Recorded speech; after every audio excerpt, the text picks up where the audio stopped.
Be ready. Start.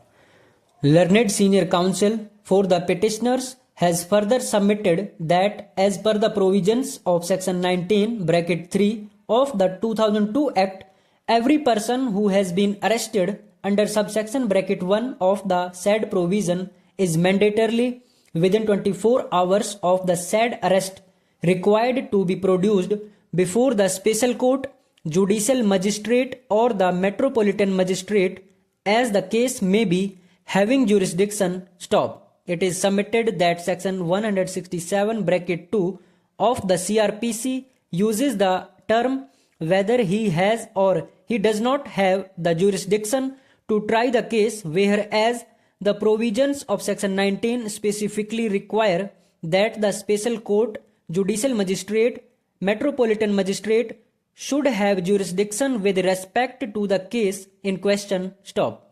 It is further argued that the special courts to try offence under the 2002 Act are to be constituted under the provisions of section 43 of the Act, and explanation to section 44 of the 2002 Act provides that the jurisdiction of the special courts while dealing with the offence under the Act during investigation, inquiry or trial would not be dependent upon any orders passed in respect to the scheduled offence. Stop.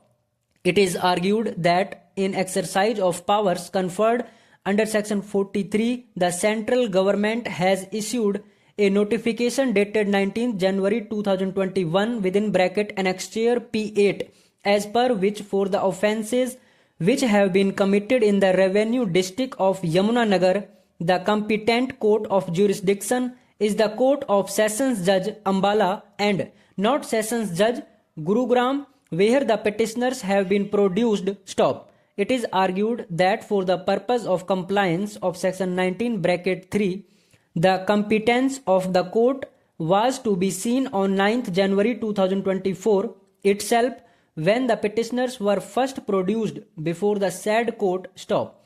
Learned Senior Counsel for the petitioners has submitted that a perusal of the application for remand in both the cases as well as the other documents, including the grounds of arrest, do not even remotely show that any part of the offence has been committed within the territorial jurisdiction of the special court at Gurugram. Stop.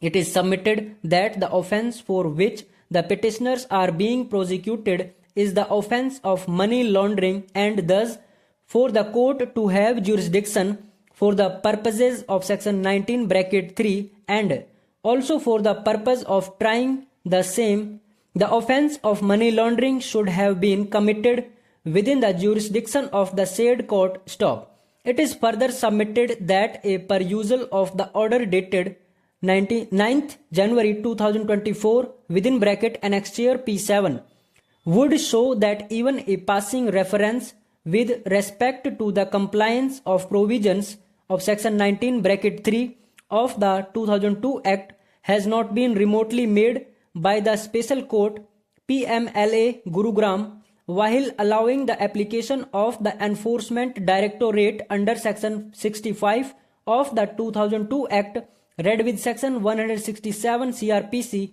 Stop.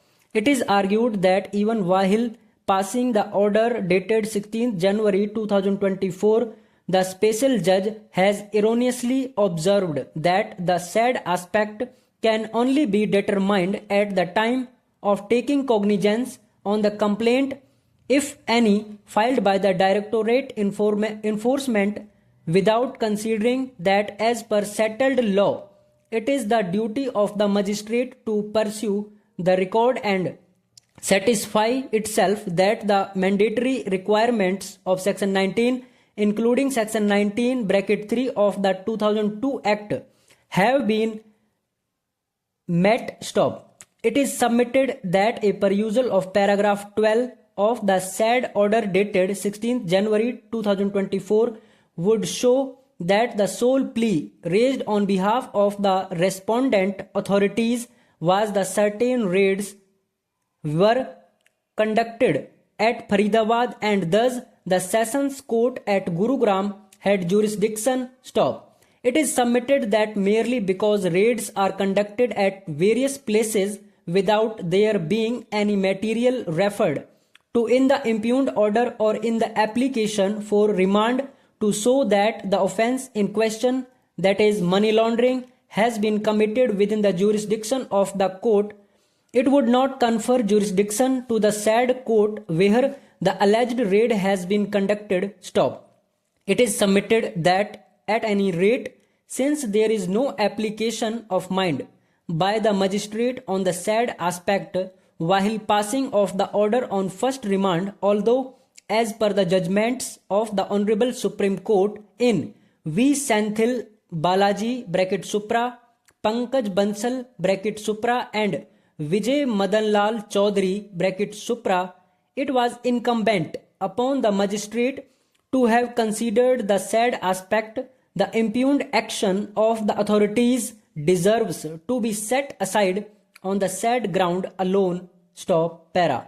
Learned Senior Counsel for the petitioners has further submitted that the grounds of arrest with respect to both the petitioners do not disclose the actual material upon which the arresting officer has reached the conclusion that the petitioners are guilty of any offence under the 2002 Act. Stop.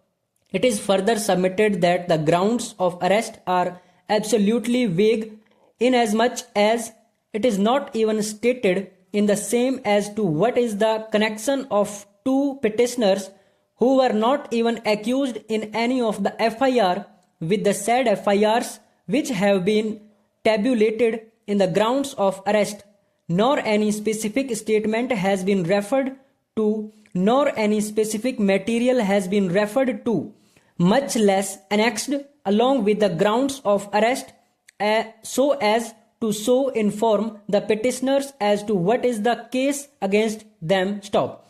It is stated that such vague grounds of arrest violate the right of the petitioners under Article 22 of the Constitution of India as well as the right the petitioners to defend themselves and do overcome the stringent provisions of Section 45 of the 2002 Act to be released on bail.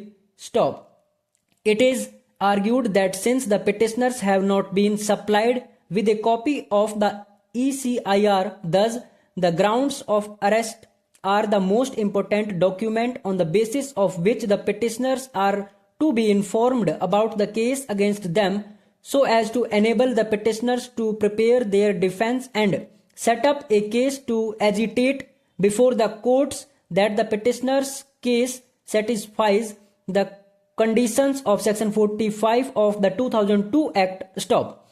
It is further argued that even if the grounds of arrest of both the petitioners are taken on their face value, still no person including the arresting officer could come to a conclusion that there is reason to believe that the petitioners are guilty of the offences committed under the 2002 Act. Stop.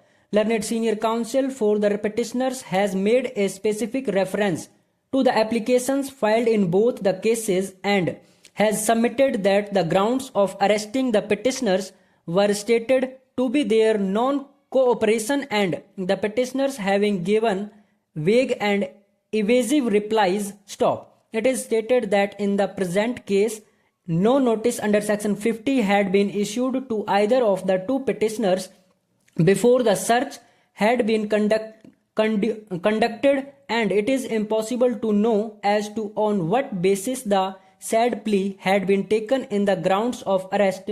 Stop. It is further submitted that it has been repeatedly held that merely by stating that the petitioners were evasive cannot be made the basis of arresting the petitioners, as the Enforcement Directorate cannot expect an admission of guilt from them. Stop. Specific reference has been made to the judgment of the Honorable Supreme Court in Pankaj Bansal's case (Supra) in support of the said argument. Stop.